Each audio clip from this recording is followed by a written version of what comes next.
Hey legends, welcome back to Fantasy for 2025. Going to take you for a run through our team picker and the modifications we made for it for this season, and especially for those of you that haven't seen it before. So firstly, where you find it is up in our preseason tools on our left menu. Now we've really striving to make this a really functional page, very easy for you to have a lot of information at your fingertips. So one of the first things we've got in there is a predicted teams library. So up here, you can have a look at a whole heap of different publications that have predicted best 17s or predicted round one teams from various sources. So for example, we've got our own best 17 and round one team. We've got team list predictions from Zero Tackle, Daily Telly, Sporting News, Legends of NRL Fantasy Amateurs, Supercoach Playbook, quite a heap there. So if you want to get a bit of a feel for who people are thinking the Cowboys are going to have in their centres, well, we think that it's going to be Zach Laybutt and Viliami Valia, NRL Fantasy Amateurs. Those guys are thinking Zach Laybutt, Viliami Valia, Supercoach Playbook.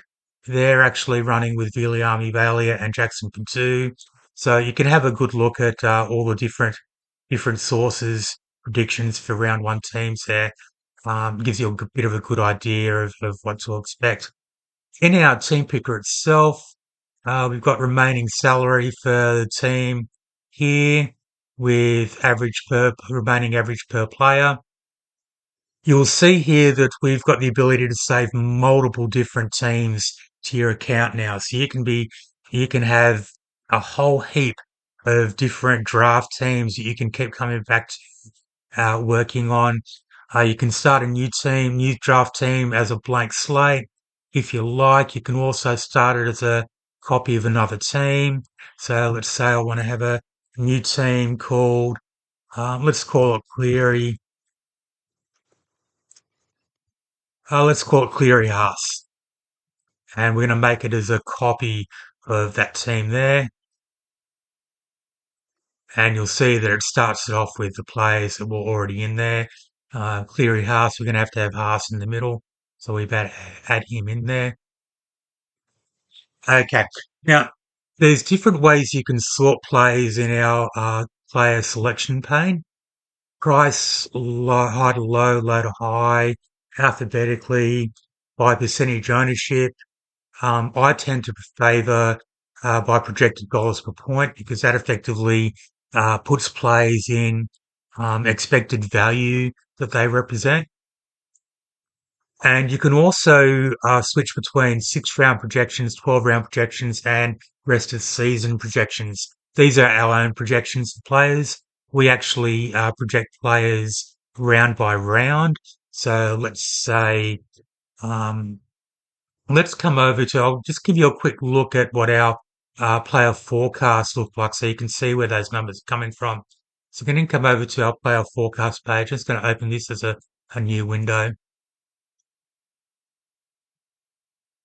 And let's have a look at who's a good player to pick out here.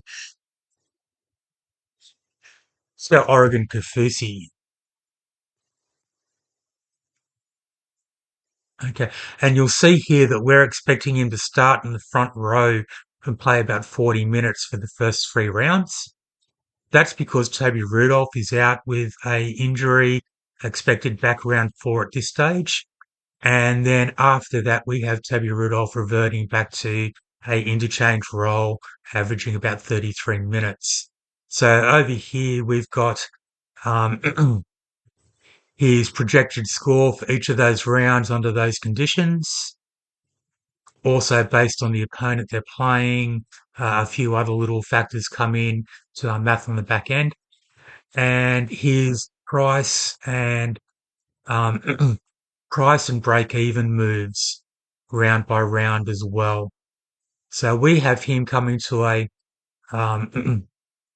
we actually have him with a 12 round peak loss of 128k, because he's going to have a reduced, with the arrival of Haddon Fanua Blake, he's definitely going to have a reduced role, through the first half of the season. So that's a little bit of a look at how our own forecasting works. Let's come back over to our team picker. So, okay. So what we've got here, 12 round expected games, 12 round expected projection, dollars per point based on that projection, the min price that we see for them in that 12 round period, and the peak price that we see for them in the 12 round period. You'll see here there's some color coding here to make the high value plays stand out. Uh, Alex Seyfarth at the moment, we're expecting him to have a big second row role, a little bit bigger than the role he had last year with the player changes they've got. That can change through the preseason and update along the way.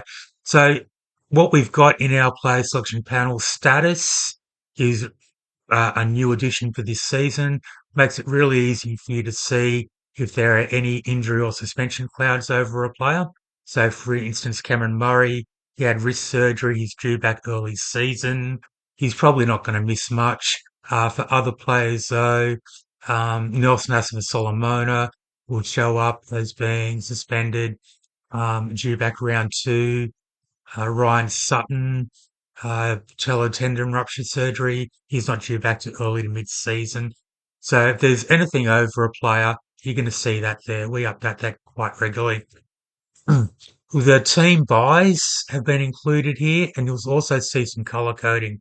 So Bulldogs have buys in round 6, 13, and 16, and they're actually in our strongest group of teams as far as buy friendliness for a starting squad goes. The next tier we have are the light green, followed by the orange, and down the bottom, the red. So that's based on, really largely based on the the major buys they have and the semi-major buys they have. Bulldogs, for instance, the major buys this round are 12, 15, and 18, with the semi-major buys being 13, 16, and 19. So they don't have, they don't play either of the first two major buy rounds, 12 and 15, only play one of the minor. So that puts them up into the top grouping. How many points they're priced at? Now, it's really important you realize that this is actually also break even as far as round one goes. Um, Whatever they're priced at is effectively their break even for round one. Terrell May priced at 49.8. Next 5 rounds, first 5 rounds of the season, really. Over here, how many games are you expecting to play in the 12 rounds?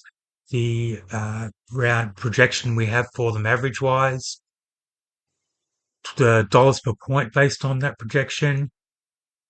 Over here, 12 round min price and 12 round peak price, with 12 round peak loss and 12 round peak gain. So we expect a peak price of about 798K in the first 12 weeks for Terrell May, which would be 128K above what his starting price is. We also have percentage ownership. Fantasy is only just open, so there's no percentage ownership data as yet. That'll start rolling in coming days, and we'll update that pretty much on a daily basis.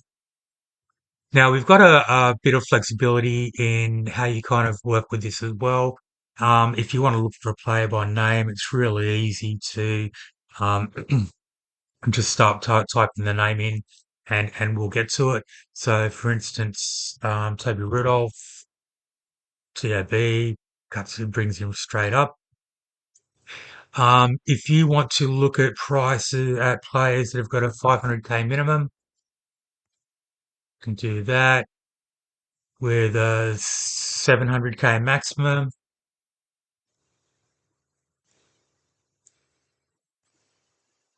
There you go. So if you're looking for players that fit a particular price window, that's easy for you to do as well.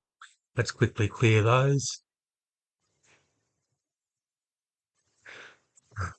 If you want to concentrate on value, so let's have a look at players that have at least 60K peak price difference in them.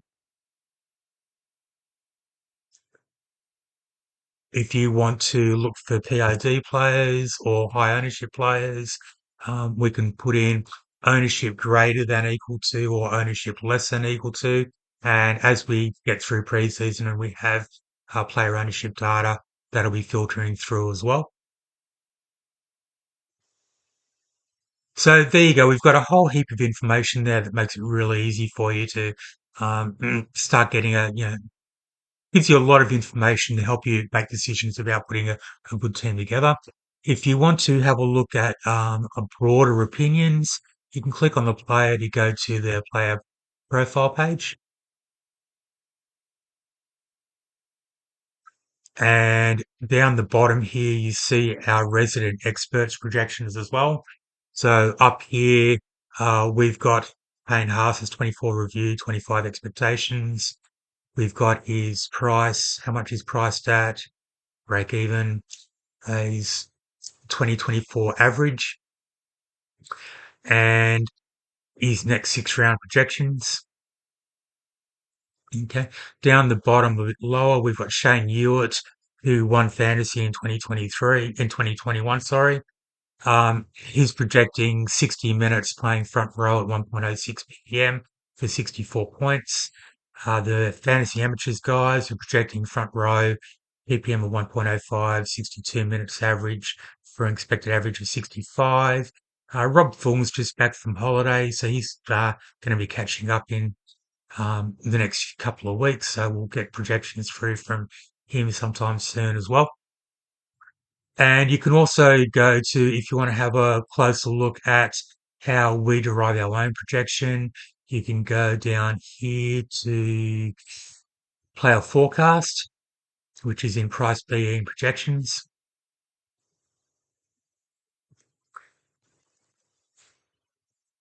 And that gives you a round by round breakdown of where our projections for the player are coming from as well as their round by round price moves that we envisage them having.